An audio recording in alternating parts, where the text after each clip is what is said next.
ಸಂವಿಧಾನ ಸಭೆಯ ಸಂದರ್ಭದಲ್ಲಿ ಅಂದರೆ ಸಂವಿಧಾನ ರಚನಾ ನಡೆಯೋ ಸಂದರ್ಭದಲ್ಲಿ ಮೀಸಲಾತಿ ಯಾರಿಗೆ ಕೊಡಬೇಕು ಯಾರಿಗೆ ಕೊಡಬಾರ್ದು ಅನ್ನೋದರ ವಿವರವಾದ ಚರ್ಚೆ ನಡೆದಿದೆ. ನಮ್ಮ ದೇಶದಲ್ಲಿ ಜಾತಿಯ ಕಾರಣಕ್ಕೆ, ಆರ್ಥಿಕ ಹಿಂದುಳಿಯುವಿಕೆ ಕಾರಣಕ್ಕೆ ಮೀಸಲಾತಿ ಕೊಡೋದಕ್ಕೆ ಅವಕಾಶ ಇದೆ.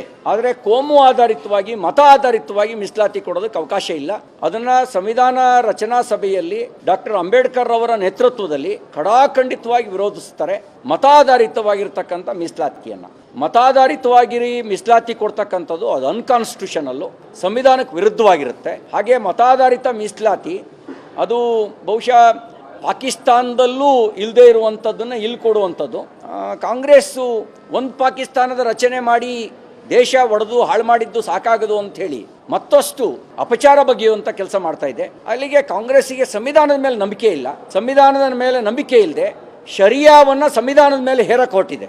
ಹಾಗಾಗಿ ಸಂವಿಧಾನ ಉಳಿಸ್ಕೊಳ್ಬೇಕು ಅನ್ನುವಂಥವ್ರು ಎಲ್ಲರೂ ಈ ಶರಿಯಾ ಹೇರಿಕೆ ನೀತಿ ವಿರುದ್ಧ ಒಂದಾಗಬೇಕು ಅಂತ ನಾನು ವಿನಂತಿ ಮಾಡ್ತೇನೆ.